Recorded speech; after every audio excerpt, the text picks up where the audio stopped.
Welcome and settle in. Imagine yourself in a quiet room, the light low and warm, the sound around you a gentle hush. Tonight, we are taking a slow, unhurried walk through a day that would never quite be a day, in a place where every breath is counted, where every drop of water is coaxed from the air and the ground, and where a soft red dust lingers on everything. It is a calm tour of Mars, not with urgency or alarm, but with a tranquil curiosity for how ordinary life might try to unfold there.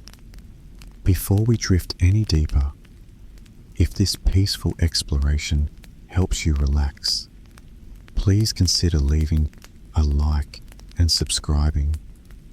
And if you want something to carry you softly into sleep, there is a playlist link in the description that can keep you company while you drift. What city country are you watching from right now? Imagine yourself waking inside a quiet habitat nestled on a gentle slope of russet regolith. The walls are softly curved, padded with insulation that muffles outside whispers, and the air has a faint metallic note, like clean machinery warmed by slow currents. Around you, small fans hum with a patient steadiness, like a heartbeat for the room. A narrow window shows a pale sky tinged with butterscotch, and beyond it, the ground is powdered with fine, rust-coloured grains that shift in eddies you can barely see. There is no rush to the morning. You breathe in, noticing the air feels slightly drier than home, slightly thinner, and yet stable, safe. In this place, safety is a rhythm more than a single act, a gentle sequence of checks and murmuring machines that keeps you cradled in a pocket of earth-like calm, set down lightly on a world almost entirely not for you. On Mars, you do not simply wake and go. You wake to a ritual. The first ritual is oxygen. The second is water. The third is dust. They are not enemies exactly. Not here. Not now. Because nothing in this quiet routine is allowed to be dramatic. Instead, they are companions that require attention, and you give that attention with a kind of mindful steadiness. The habit of it is soothing. The soft glow of readouts and the slow sweep of needles on small gauges are like snowfall in a snow globe, unhurried, always drifting. You glance at a panel that shows numbers you learned to love. There is oxygen partial pressure, hovering near a comfortable value that feels like home. There is the level of carbon dioxide, climbing very slowly as you breathe, then slipping back down as the scrubbers quietly pull it away. Mars would not give you these numbers on its own. Outside is a thin envelope of air, mostly carbon dioxide, with a pressure that would sit light on your skin like the breeze at a mountaintop, much higher than any on Earth. It is almost a vacuum, not an emptiness, but a whisper. There is oxygen outside too, but only a trace. So small, the sensors inside the habitat ignore it. To breathe here, the habitat must be a kind of lung, inhaling and exhaling on your behalf, separating, sorting, condensing, purifying, like a lab that never sleeps. When you sit up, the difference in gravity meets you with a soft surprise.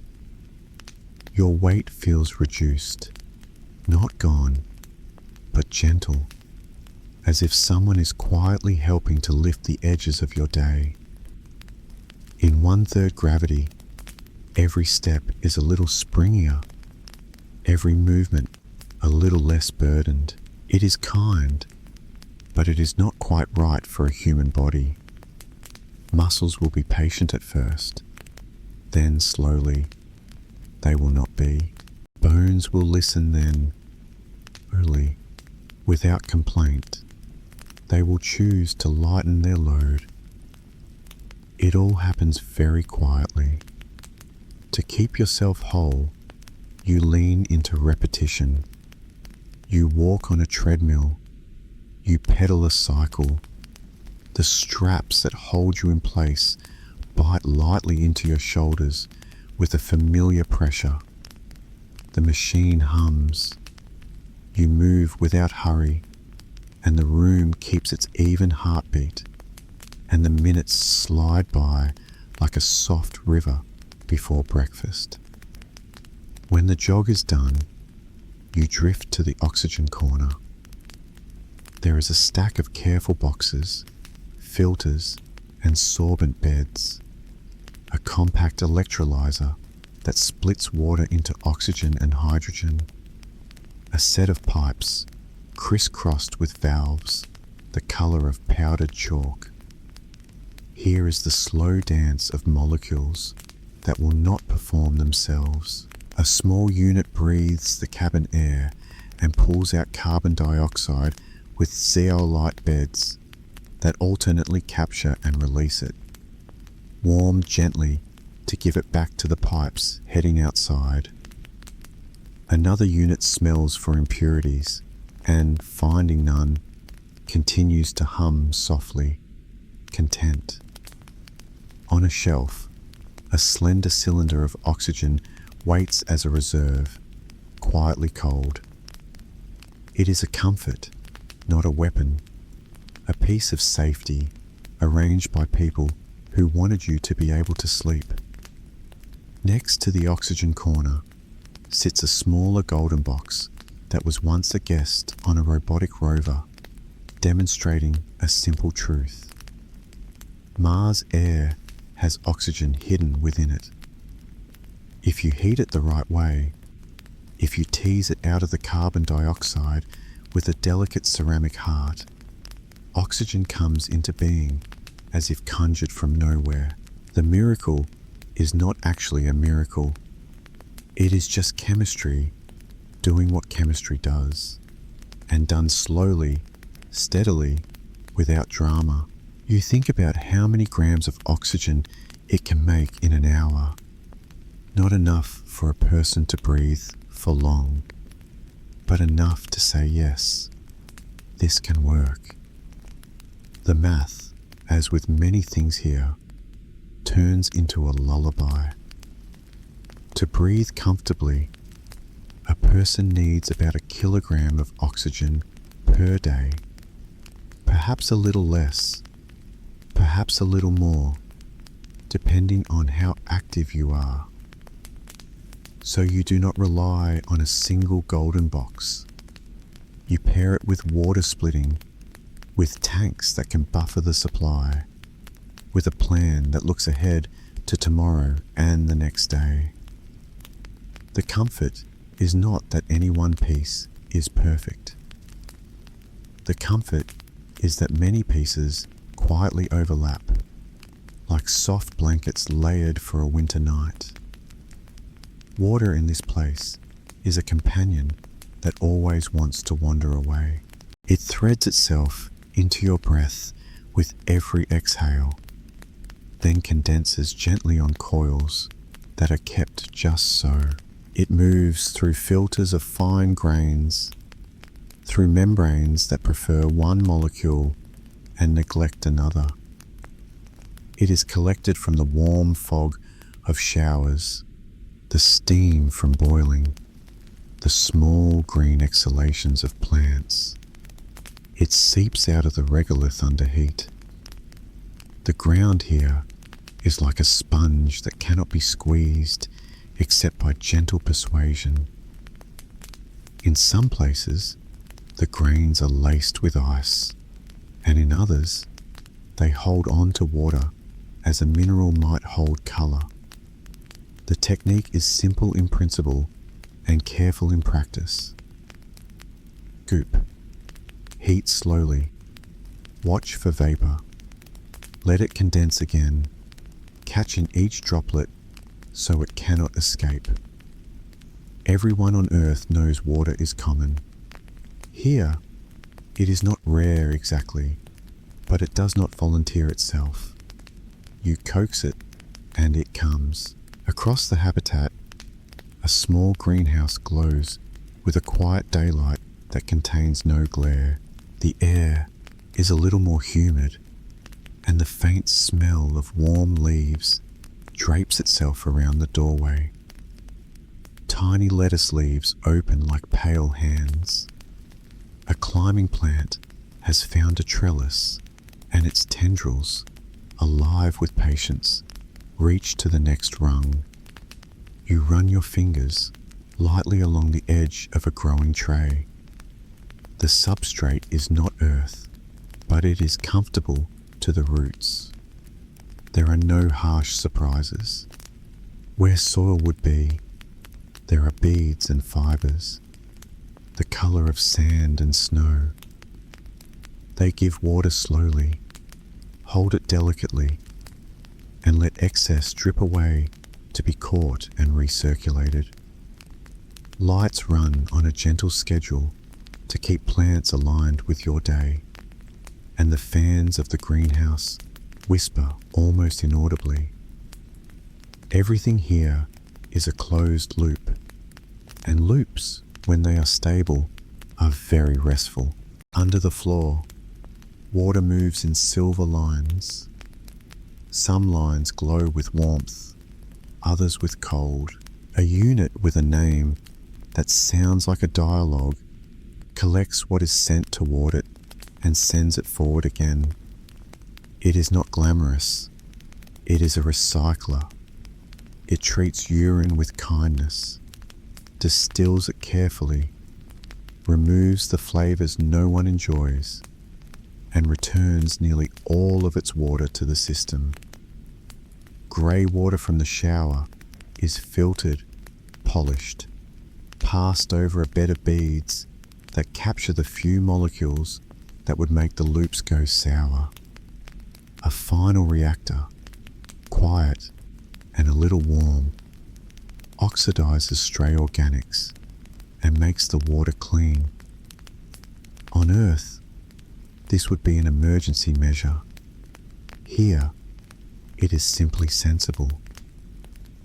The water that left your body a few hours ago returns to you now in a cup of tea that smells faintly of metal and comfort.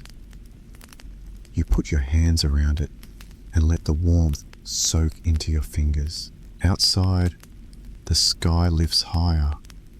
It is late enough now that you are ready to go out. Going out is not a simple step. It is a small ceremony. You do not hurry. You do not need to. You slip into a suit that is a personal habitat, a room that fits your shoulders, with its own fans and its own filters, a tiny version of the home you just left. The joints and seals are the quiet heroes in this moment. Each ring, each sip, each latch is checked with fingers that know what right feels like. The suit rests on your shoulders with a slight promise of weight. Then you straighten and the weight lessens because gravity has stepped back. The backpack hums. Air flows across your faceplate and keeps it from fogging, and a slight coolness laces your spine, the sign that heat exchange is healthy and calm. You stand in an airlock that is small and very clean. Dust is kept out by gentle brushes, by baffles, by polished floors that refuse to hold on to powder.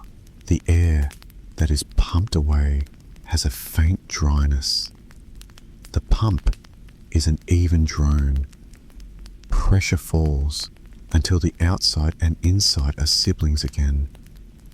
The outer door unlatches with a soft mechanical sigh, and the light coming in is pale and pleasing, without glare, because the thin air does not scatter the sun's rays the way Earth does. The first step onto the regolith is a private lullaby. The grains shift and then settle like a dry beach that has never known the sea. Your boot leaves a mark with edges that hold their shape for a long, unruffled pause. Dust rises and quickly falls.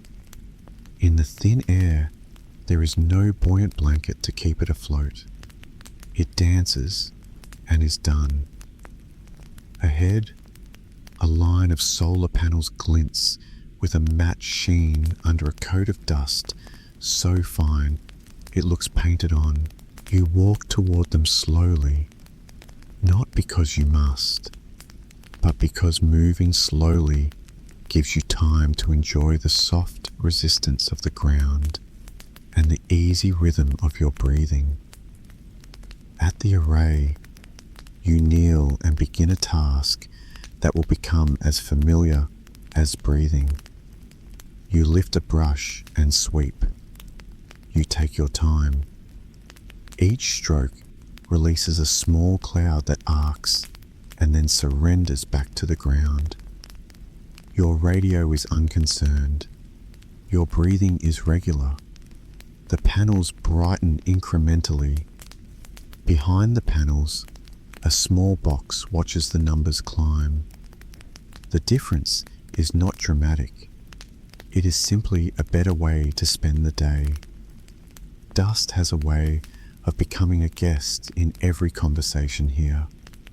It sifts into joints, nestles into seals, and clings to surfaces with an electrostatic grip that is gentle but persistent. The tools to meet it are soft and patient. There is no war. There is maintenance. From the panels, you walk around the habitat to look at the vents. Small louvers open to let the habitat exhale, then close when the air is still. You check that they are clean. You notice a faint smear where dust tried to collect, and you wipe it away with a cloth that has a tacky side designed exactly for this. A gentle tug, and the dust lets go. If you were careless for a day, a week, a month, the smears would become ridges, and the ridges would become a problem. Here, you are never careless, not because you are fearful, but because a little attention is simply the way things keep their balance. The horizon is calm today. No distant curtains of tan are lifting. When dust storms arrive, they tend to announce themselves slowly. A dimming of the sky, a softening of shadows, a patient reduction of solar power. Some become regional events, and once in a long while, the entire planet wraps itself in a shawl and holds the sunlight as if it were shy. In those times, the world outside is still, and the panels are less helpful. The comfort comes from other sources. A small, steady nuclear heart can glow quietly with warmth and power when the sun bows out. Batteries, charged during better days, give back their energy slowly. Inside the habitat, the lights wait and then adjust to an even hue, pretending that the brightness is unchanged. You notice, but the machines do not mind. As you stand and stretch, You take a moment to look at the land. It stretches in quiet furrows and folds, a language of rock and dust that has no hurry to explain itself. The sky is pale, and the sun is a smaller coin than you remember. When it slides toward the horizon here, the light will gather in a curious way, and the sunset will take on a blue tint at its core for a few minutes, a whisper of colour in a place that is mostly content with browns and reds. You find this pleasing. You take a breath and taste the suit air. It is dry, clean, and a little cool. You walk past a cluster of tanks. One stores compressed oxygen for emergencies. Another stores nitrogen and argon to keep the mix inside the habitat mellow and safe. The air you breathe inside is chosen carefully. Too much oxygen makes simple things less simple, like the way a candle becomes an eager partner in mischief. Too little, and breathing becomes work. So the mix is thoughtful, and the pressure is equally thoughtful. The habitat does not need to hold a full Earth's worth of air. It can be less and still feel right. A balance between comfort and the gentle stress that the structure itself must hold. The seals that keep the boundary between inside and outside are like the edges of a dream, soft but distinct. You touch a gasket with your gloved hand and find it springy and clean. The rover waits nearby, a small vehicle with wheels that remind you of the lid of a tin can, ridged to grip softly on the loose ground. It is quiet until you ask it not to be. You could take a short drive today to a place where frost had once lingered, but there is no schedule that demands it. Instead, you choose the comfort of routine. You check the rover's filters, brush their surfaces, listen to the small ping of dust leaving metal.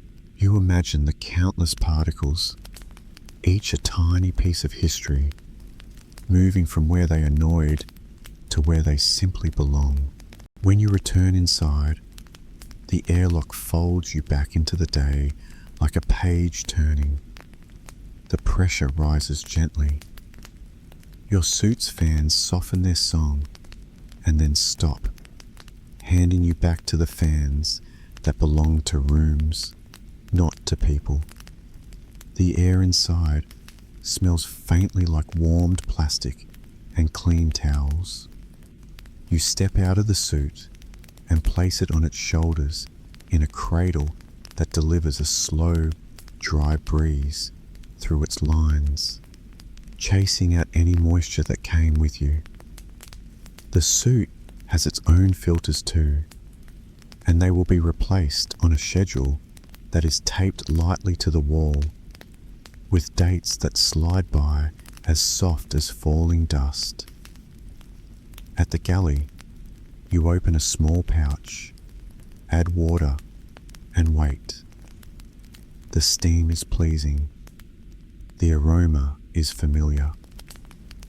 Food here is simple and honest. Calories are counted not with anxiety, but with gratitude. You sit at a small table that vibrates almost imperceptibly, the signal that a pump is doing what pumps do. You relax your shoulders and let the swallow of warm food soothe its way down. Your body relaxes and thanks you. The clock on the wall shows a time that is almost Earth, but not quite. A day here is a touch longer. It is a gentle extra 40 minutes that slide into the rhythm as if gifted by a considerate friend.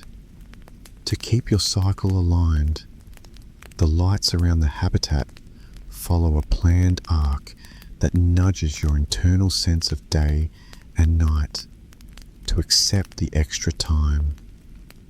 Occasionally, you notice it. Mostly, you don't. The calm is in the repetition. Lights ease themselves brighter and then dim like a tide. Later, you visit the water corner, the quiet heart of the loops. You pull a filter cartridge, inspect the telltale, and see that it is not yet finished with its service. You slide it back into place, twist it until you feel the gentle stop that tells you the O-ring has made its promise. In another part of the system, a small bed of beads holds onto molecules that would make water smell like a laboratory instead of a kitchen. They have been generous for weeks, and soon they will be heated to let go of their collection. A regeneration that takes place at night when the habitat's occupants demand less from everything. The regeneration cycle is like a reminder to breathe out and reset. In the oxygen corner again, you watch the electrolyzer work. It sips water and breaks it apart with a patience that is almost meditative. Hydrogen drifts along a line to a safe vessel, where some will be fed to a reactor that uses carbon dioxide from the outside to make more water, and a small stream of methane that can be stored. The reactor is as simple in concept as a folded paper crane.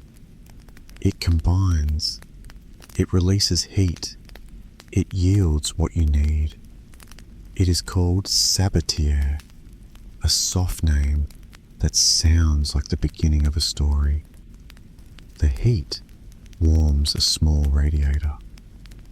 Outside, faint vibrations move through the fins, and a thread of warmth leaves into the cold air with a ring of frost that appears and then slowly melts as conditions change. The picture is not dramatic.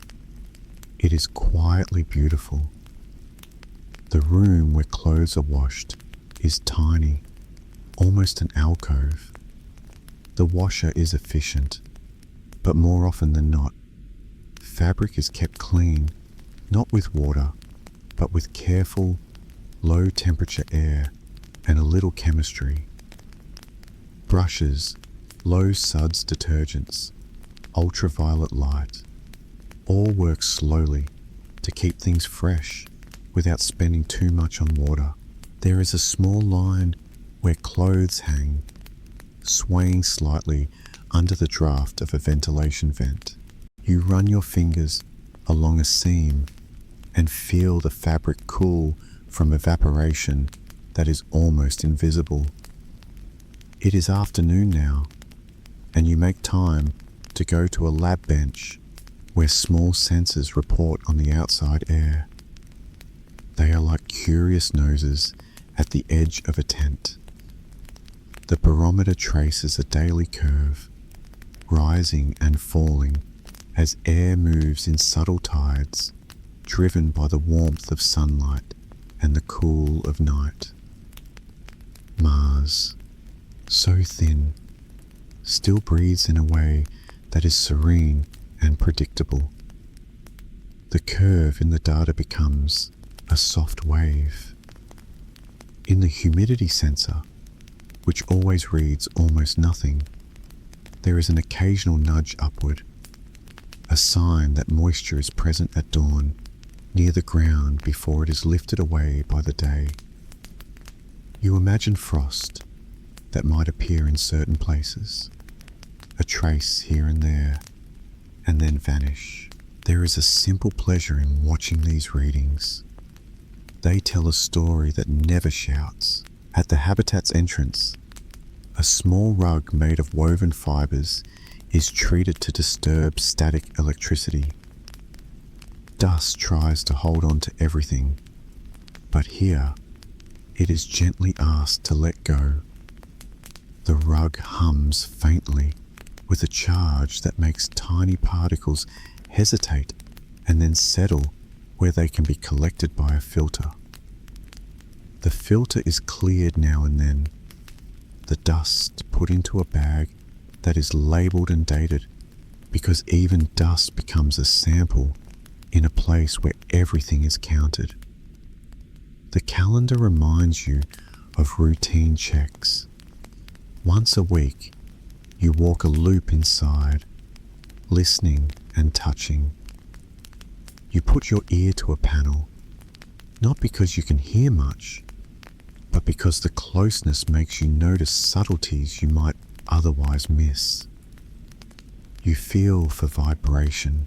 You lay the back of your hand against a pipe, sensing warmth or cool as a sign of contentment. A vent tastes like air that is clean. A seam feels a little sticky because a patch of sealant is fresh. You note it and you keep walking. You are not searching for problems. You are taking a walk with your home, acknowledging its quiet labor. You look at a radiation monitor. Its display is calm, but not zero. It accumulates dose the way a jar accumulates coins, one at a time, small on their own, significant if neglected for too long. On Earth, air and magnetic fields carry the burden for you. Here, the habitat walls do what they can. A large part of the protection is mass, simple and effective. Water tanks double as shields. Packed supplies make a cocoon around the sleeping area. The numbers stay within a safe range for the short term, and planning takes care of the long term. There is a comfort to this, not because the risk is gone, but because the plan is present. Sometime in the later afternoon, you take a short evo again, just for a slow walk. There is a gentle slope behind the habitat, and from its crest, you can see a shallow valley where dust devils sometimes curl, pencil thin, like dancers practicing without an audience. When they pass, they lift dust and set it down again in a pattern that pleases the eye. The thin air keeps them delicate. Your suit whispers. Your footfall is a soft thud muffled by the helmet's insulation. You pause and listen to the radio, a small check-in from the habitat reminding you of air consumption, temperature, and the way the sun will move in the next hours. When you return, you glance at the power screen. The panels have done their work well today. Batteries are comfortably charged. The backup generator is idle, its quiet competence a reassurance. A little nuclear unit sits outside a blast wall, the distance and the shielding making its presence something you know rather than something you sense. It has a tone to it, if you listen attentively with your fingertips on the earth. But mostly, it is just a reliable friend. You sit for a while by the greenhouse and watch the leaves shift under a faint breeze. Plants on Mars do well if you make the conditions gentle. They appreciate the light you give them, the nutrients you dissolve for their roots, the pH you nudge one way or the other with drops measured on a spoon, so small it looks like a toy. The air inside the greenhouse is slightly richer in carbon dioxide because the plants enjoy it. You could imagine, if you wished, that their heady sighs in the daytime are gratitude and their slow oxygen exhalation in the night is a kind of lullaby for you. The leaves glisten. The droplet on a stem holds light like a jewel, and the floor underfoot is sprung and forgiving. Halfway through the day, in this gentle rhythm, let me invite you to leave a thought for later and then let it go. Write one line of bedtime advice to your future self. You breathe out and soften your gaze. The hum resumes its familiar cradle. On a shelf nearby, a small model of Earth rests, blue and white, a reminder of oceans and clouds that curl with an ease that, once seen, never leaves the mind. Your heartbeat and the fans settle into a quiet duet. At certain times of the year, warmth on Mars is about as cozy as an early spring day might be if you stood in a sunbeam and kept your jacket on. At other times, a whisper of wind and a gentle drop in temperature nudge you to step inside early. The habitat's thermal systems are designed like a sweater. They hold the heat you make, shed the heat your machines do not need, and move it around to even out the subtle differences that would otherwise make corners too cool and benches too warm. Heat pipes carry energy down and up. Radiators outdoors lean into the air, releasing what must be released. In a thin atmosphere, heat does not conduct away quickly, so radiators glow with their own kind of thoughtfulness. Everything is balanced to a degree, through either a loop or a list or a timetable. You spend a quiet half hour on the treadmill again, not to rush the heart, but to remind it how to be strong in the long run. The expectation here is not to wrestle the day into submission. It is to bias your body toward health. Elastic cords hold you to the belt. Each step is a patient bounce. The display shows distance, and the numbers move forward slowly. The place you are standing does not change, but the habit of movement itself is like a walk through a familiar neighborhood in your mind. When you step off, your legs feel friendly with the floor again, and your breath slowly returns to its easy, shallow pattern. After exercise, you treat the suit again. A line of soft brushes sits near the airlock. You work them into the places where seals meet. You draw a cloth along the connection rings. There is a sound like wind made of sand, except it is quieter, more respectful. The suit's voice in your ear assures you that its internal filters are content. If a grain tried to wedge itself somewhere important, you would find it now, and you do not find it, and you are content in turn. In evenings, you sometimes prepare a small experiment. Perhaps you test a new membrane that could separate water from contaminants more quickly. You clamp it gently into a holder, let a measured sample flow, and watch a droplet form with the slowness of honey, then fall into a vial below. You do not rush this. When it is done, you log the data, the numbers stacking up in a tidy column that reminds you of knitting, stitch after stitch. You will send the recorder's contents to Earth in the next communication window. The link to Earth is never immediate. It is delayed in a way that feels like writing letters. There is a sweetness to that. You speak, and your words travel. Later, a reply arrives. There is a rhythm to it that is gentle and freeing. The evening meal is easy. You warm a pouch, stir the contents, and enjoy the scent.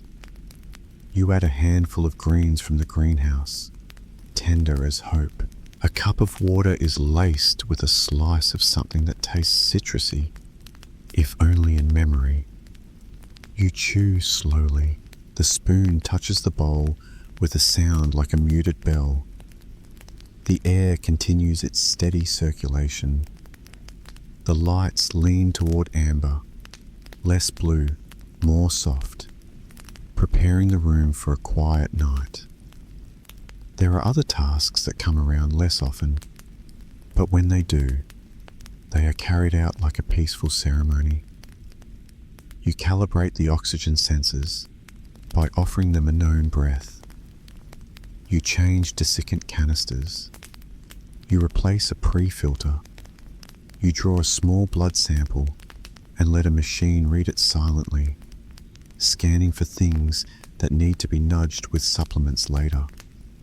You refill a hand sanitizer bottle with a mixture that is kind to skin and cruel to microbes. You water the plants with a syringe that makes artful arcs into the roots, each curve caught by the sponge of the growing medium. You do not expect drama here. Most of the time, you do not meet any. In the middle of the night, which comes later because of the longer day, you do a maintenance walkthrough. The numbers on the displayed panels are mostly unchanged. Small drifts within the dials that are expected and welcome. CO2 in the cabin rises when people gather and drops when they drift apart. Humidity rises with showers and meals and falls when the water condenser draws it down. Temperature falls when equipment idles and rises when it wakes. These variations are like breath in the chest. Alive systems pulse. There is a closet of spares. You open it now and then to reassure yourself that it is full and tidy. Gaskets in one drawer, O-rings in another, dust filters lined like blank postcards, belts coiled like sleeping snakes. Each is tagged and arranged with a printed note that shows a schedule of age and replacement. The door closes with a quiet latch. The small satisfaction of organization is its own lullaby. On Mars, there are no insects tapping at windows, no sudden bird song, no far traffic. Instead, you hear things that live within the habitat. A set of bearings sings a faint silver note. The water pump offers a rhythm like distant rain. The fans provide a bass note and a rustling treble, together forming a white noise that softens thought. You feel the habitability around you as a gentle cave of intention, created by steady minds and hands that wanted this to work. The sense is intimate and safe. The edges of the world are clear and close. At some point, you consider how quickly things might change if neglected. The thought arrives not as a fear, but as a comprehension. Oxygen levels are a kind of symphony, too low, and your next breath asks for more than it gets. Too high, and materials that are content at one level of calm become noticeably eager to join in the chemistry of combustion, which here is always kept as a word rather than a deed. Water loops, once sour, can be made sweet again, but the longer they are left alone, the more work they demand. Dust, when invited to settle across panels and seams, becomes a kind of quiet barrier. These are not dramatic failures. They are the slow collapse of courtesy. So you pay attention. You do not try to fight the environment. You seal it away where sealing works, and you accept it where it is harmless, and you carry on. You remember Earth, where you could have a careless day, misplace a key, skip a chore, expect the sky to intervene in your favor. Here, you would not last a day if you kept that approach, not because the world is hostile in a theatrical way, but because the kindness you seek must be built and maintained. The routine is not punishment. It is the price of breath. It is the domestic life of an environment that does not know how to support you unless you teach it. Everything that helps you do that is quiet and measured. When you take a shower, it is in a cabin that collects not just the water that falls, but the steam that rises. The droplets gather on cool surfaces and are led back to a reservoir. The cabin air is drawn through a heat exchanger that warms incoming air and cools outgoing air, a tiny loop of thrift that the habitat uses constantly, elegantly. You stand in the warmth, a short time only, and then the air cools. You towel off with a cloth that drinks water eagerly and gives it back to the room later under a slow fan. The floor is a texture that your feet enjoy. You leave footprints on it for a moment that vanish as they dry. In the storage area, food packets are arranged by type and date. You take inventory occasionally, running your hand along rows of labels, feeling the slight variations in packaging that tell your fingers what your eyes already know. There are treats, and you save them for days that ask for them. Mostly, you are content with simple meals. You appreciate the caloric density, the balanced nutrition, the predictable effect on mood and energy. Simple things are good companions in quiet places. It is time to sleep, or nearly so. The sleeping nook is a nest. A bag hangs from a wall, so your body is gently held even at the lower gravity where floating is possible. The bag is soft against your neck. You slide into it and let the day drift down. The lights find their lowest setting, a warmth that avoids blue tones. The fans continue to move air. You listen to them. You feel the slight coolness at your face and the slight warmth at your feet. The two become a comfort. Before your eyes close, your mind returns to the idea in the title you carry with you from Earth. The way the phrase suggests you would not last a day on Mars. It is true, but not harsh. Without the routines, without the attendance paid to oxygen and water and dust, a day would ask too much of you. With them, a day becomes a gentle sequence of actions that keep the world soft and hospitable. The trick is not bravery, it is housekeeping. That word takes on a new meaning here.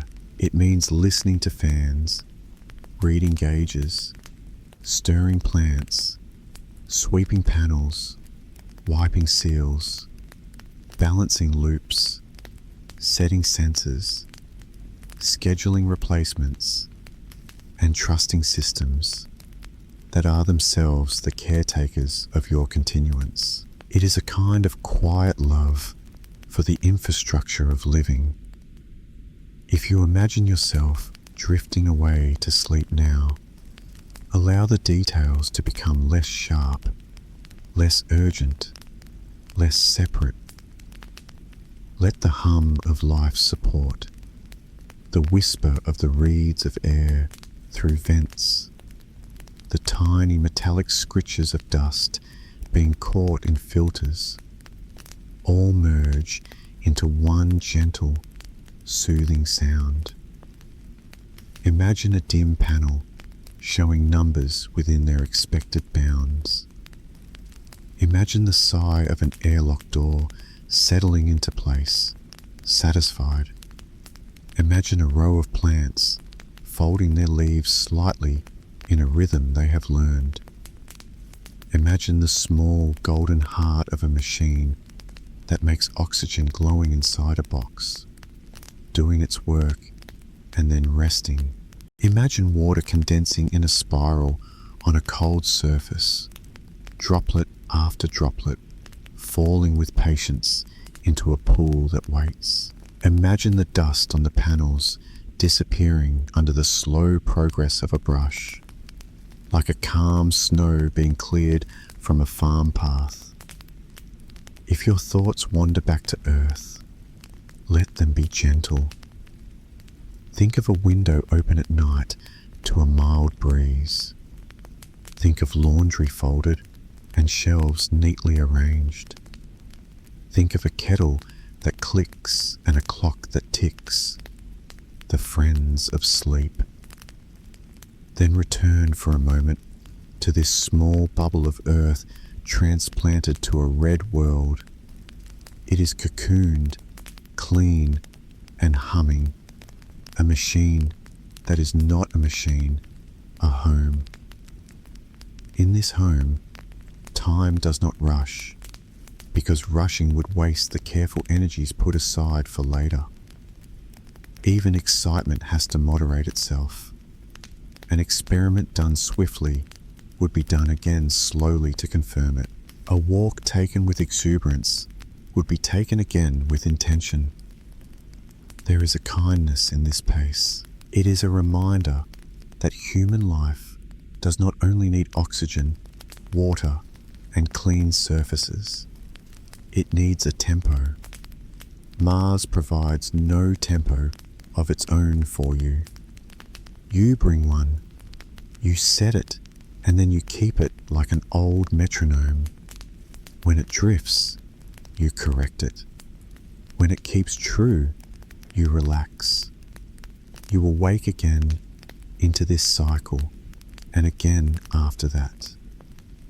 You will learn to recognize the slightly different hum that means a bearing has grown tired. You will become skillful at tapping a pipe and listening for the change in tone that means a bubble has gathered where it should not. You will be able to clean a filter with a few practiced swipes that send a tiny drift of dust into a trap without losing a single mote back into the room. You will take delight in small signals of balance. A humidity trace that says the plants are thirsty and then says they are content. A CO2 curve flattened by the gentle pull of chemical sorbents. An oxygen partial pressure that sits where it should sit, like a teacup on its saucer. You will learn the scent of the habitat's breath when it is healthy. A combination of clean metal, faint rubber, warmed air, and the ghost of leaves. If once in a while the wind rises outside and dust begins to move over the land, the sound inside will not change. The outside is distant, buffered by layers built with care. But you may feel a slight change in light, a deepening of colour, a reduction in shadow. The panels will ask more of you later. The batteries will discharge with their steady generosity. The generator will consider whether to step in. You will adapt in small ways, not big ones. You will cook earlier, Move the exercise slightly. Read for longer. You will enjoy the enforced quiet of a world wrapped in thin cloud. The science that makes this possible is not arcane. Its charm lies in its simplicity. Balance flows. Separate gases. Pull water from here to there. Hand off heat. Protect from radiation. Keep dust at the margins. Each task by itself is comprehensible. Together, they form the web that holds you. The wonder is not that these things can be done. The wonder is that they can be made gentle enough to be forgettable until you choose to remember them. Like the way your own breathing is mostly unnoticed. When it is noticed, it is because you want to breathe deeper for a moment, to relax. When you return to Earth, if you choose to, the habits will follow you. You will listen to your home the way you listened to the habitat. You will notice the whisper of the vents in your own walls, the circular breathing of your refrigerator, the sigh of your heater, the small click of a thermostat finding its mark. You will sweep dust with a different tenderness, because you will remember a place where dust was the patient, ever-present partner.